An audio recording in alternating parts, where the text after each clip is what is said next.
सुप्रभात। सर्वनाम शब्दः।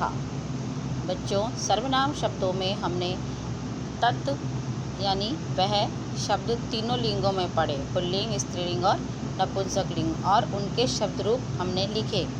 उसकी तरह ही एतत् शब्द था जिसका अर्थ था यह भी तीनों लिंगों में आपने होमवर्क में अपने लिखा है कॉपी में। आशा है आपको यह सर्वनाम शब्दों के रूप भी समझ में आ रहे हैं। देखो बच्चों, कुछ भी नया सीखने से पहले हमें उसमें अपनी रुचि जागृत करनी होगी, और जब हम अपने मन से उसको सीखेंगे तो वह हमें जल्दी व आसानी से समझ आने लगेगा। आप यह तो जानते हो कि नया तभी आएगा जब हम उसको बार बार दोहराएंगे। मतलब जितना हम बोल कर लिख कर अभ्यास करेंगे वह हमारे लिए नया नहीं रह जाएगा। बार बार बोलने से उच्चारण शुद्ध होगा, और जब उच्चारण शुद्ध होगा तो हमारी मात्राएं सही आएंगी। संस्कृत में उच्चारण के साथ मात्राओं को सही लिखना बहुत ज़रूरी है, नहीं तो अर्थ बदल जाता है। इसलिए विभक्ति चिन्हों को, विभक्ति जिसे हिंदी में हम कारक कहते हैं, उन चिन्हों को हम लिखते हैं।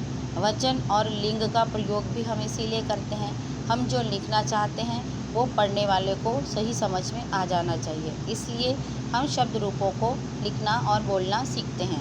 इसमें सर्वनाम शब्दों में आज हम पढ़ेंगे अस्मत् और युष्मत् के शब्द। अस्मत् का मतलब है मैं या हम, इसमें पुल्लिंग और स्त्रीलिंग दोनों के शब्द एक समान ही चलेंगे, और युष्मत् शब्द तू और तुम, जिसके शब्द एक समान चलेंगे। इसमें भी सभी शब्द रूपों को लिखने से पहले विभक्ति, एकवचन, द्विवचन, बहुवचन ये लिखना जरूरी है। फिर प्रथमा से लेकर सप्तमी तक, जैसा हमने पिछली कक्षा में भी देखा था, प्रथमा विभक्ति, द्वितीय विभक्ति, तृतीय विभक्ति, चतुर्थी विभक्ति, पंचमी विभक्ति, षष्ठी और सप्तमी विभक्ति। इसमें भी संबोधन नहीं होता क्योंकि ये सभी सर्वनाम शब्द हैं, और सर्वनाम शब्दों में संबोधन हम नहीं लगाते, ये आप सभी अच्छी तरह से जान गए। प्रथमा विभक्ति में क्या आता है? अहम। अहम का अर्थ है मैं। आवाम माने हम दो, वयम हम सब। अहम, आवाम, वयम ये आपके अधिकतर काम में आने वाली प्रथमा विभक्ति है। अहम माने मैं, आवाम माने हम दो, और वयम माने हम सब बहुवचन में। द्वितीय विभक्ति में है माम। माम को हम माँ भी, मतलब या माँ भी लिख सकते हैं, माम भी, ये दोनों द्वितीय का एक वचन है। इसके बाद है आवाम। जैसा कि प्रथमा और द्वितीय एक समान है, इसमें आवाम, और बहुवचन में है अस्मान। ठीक है, माम, आवाम, अस्मान, या माँ, नौ और नह। तृतीय विभक्ति में है मया, यानी मेरे द्वारा, मुझसे। आवाभ्याम, हम दो के द्वारा, और अस्माभि, मया आवाभ्याम अस्माभि। चतुर्थी में है मह्यम, आवाभ्याम अस्माभ्याम। मह्यम के स्थान पर मैं, आवाभ्याम के स्थान पर नौ, और अस्मभ्याम के स्थान पर न भी हम लिख सकते हैं। पंचमी में है मत, आवाभ्याम अस्मत्। क्या लिखा है? मत, आवाभ्याम अस्मत्।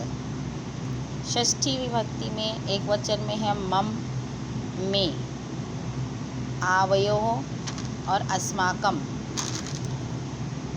क्या लिखा है? मम, आवयोः, अस्माकम। इसमें भी मैं लिख सकते हैं मम के स्थान पर, और अस्माकम के स्थान पर नह भी उच्चारण आ सकता है।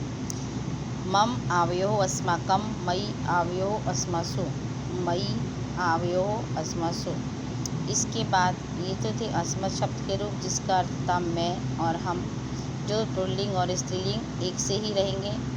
इसके बाद युष्मत्, तू और तुम दोनों लिंगों में समान शब्द के रूप हम लिखना सीखेंगे। हम इसको अगले पेज पे लिखेंगे।